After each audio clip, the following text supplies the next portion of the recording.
Hey, Colin. First, how are you doing physically, mentally? And number two, most of your teammates have commented how positive you've been able to stay throughout this ordeal. How have you been able to stay so positive?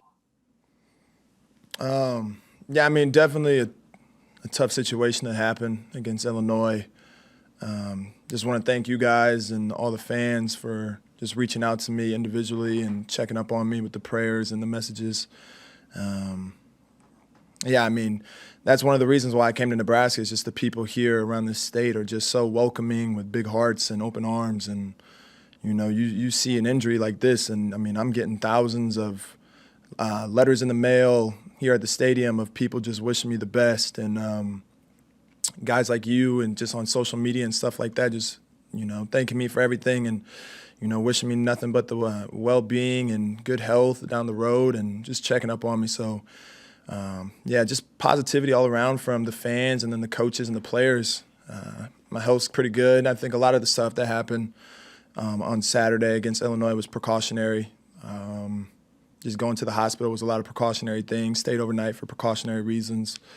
But yeah, I'm doing much better than I was before. That's why I wanted to get back with the team pretty early because I knew that those guys would help, lift me up and put smiles on my face. And yeah, those are my guys to the end. So I knew I just wanted to get back because they're gonna do everything in their power to keep me happy, just like I'm trying to keep them happy and keep them motivated. KLKN, Kelsey Casper.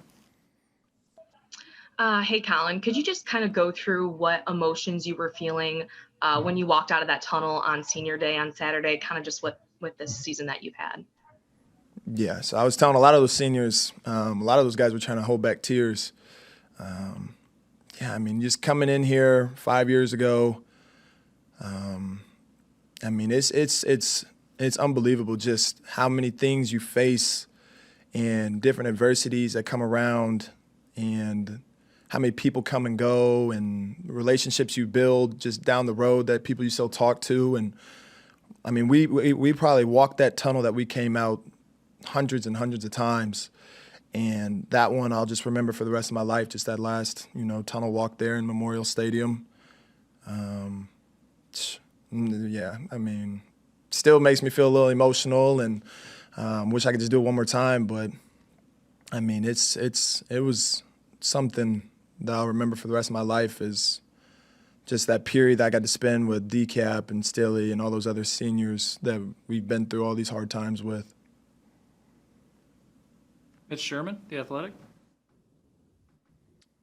Hey, Colin, you kind of sound there in that answer like if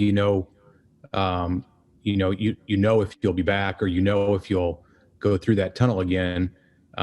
Is that right? You've made that decision. How does this injury affect your opportunity to ever play football again? Whether it's at Nebraska or at the next level. Yeah, definitely have a great staff here, a staff that looks out for me, cares for me, medically, physically, emotionally.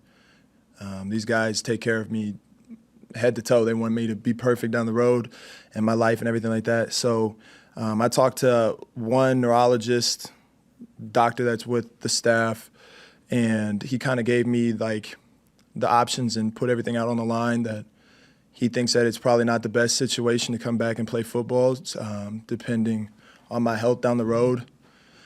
So I think that, looking at my MRIs and CT scans and all these other things that we've been through and just seeing things happen with my spine and looking down the road of my health, I think that I probably won't be coming back. I'll probably hang up the cleats for good, just for health reasons and just make sure that I'm able to throw a football with my kid down the road or, drive my own car down the road or, take a shower on my own and feed myself on my own. I mean, it was a scary situation on Saturday. Against Illinois, it was very scary. Feelings I've never felt before. Yeah, I mean, I'll remember that for the rest of my life. But, I mean, we have great staff on this team that, wants my best interests and wants my best, for me and for my family and my future. So I think it's just best part for me is probably just to, while I can still walk on my own and talk on my own and do things on my own, probably just to, hang up the cleats. How what kind of emotions does that bring out in you to just have it all? I mean, I'm sure I know you're grateful that you have those abilities still, but to have your football taken away from you like that. I mean, you had, correct me if I'm wrong, but you had aspirations to play, beyond this year, correct? Yeah, I mean, growing up as a little kid, that's always been my goals, was to play football for as long as I could. And yeah, I mean, I wouldn't say it got taken away from me, but I mean, one thing about Nebraska is, they treat you like a NFL team out here. I mean, they treat you like a celebrity, and so I could kind of say that I played and fulfilled those, achievements I wanted to reach playing for the great state of Nebraska. But yeah, it was a fun run. Couple more quick ones. Sam McEwen. You got the coaching bug, Colin. I mean, the last 3 weeks, especially being on the sidelines, not being able to play, but knowing everything that's going on in the game. Is coaching something you want to begin to pursue? Yeah, I mean, that's definitely down, on my notes that I've always wanted to do down after football was coach and see where that could take me. And, I love football. I love the game of football. I love the environment football brings, and I'm a big competitor. So, yeah, I'm just taking it one day at a time, just see where that leads me to. Thank you. Parker Gabriel, Journal Star. Well, for the moment, we'll ask you to put the coaching hat on here with the team that you're still with. What did you think of the way that Nick, I know he's bounced around inside and outside, but what did you think of his ability to sort of jump back in the inside linebackers room after you went down, and how did you think he played against Minnesota last week?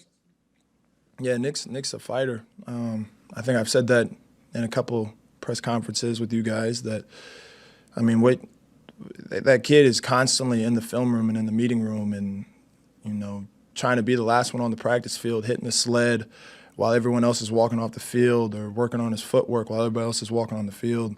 I mean, it was just a matter of time before he was actually going to get in and contribute on the full defense and not just special teams. But I think for his first game, he did amazing things. I mean, he was flying around. He was making TFLs. He was playing with a lot of emotion, and guys were thriving off him and feeling his energy. So I think that it's only up for him.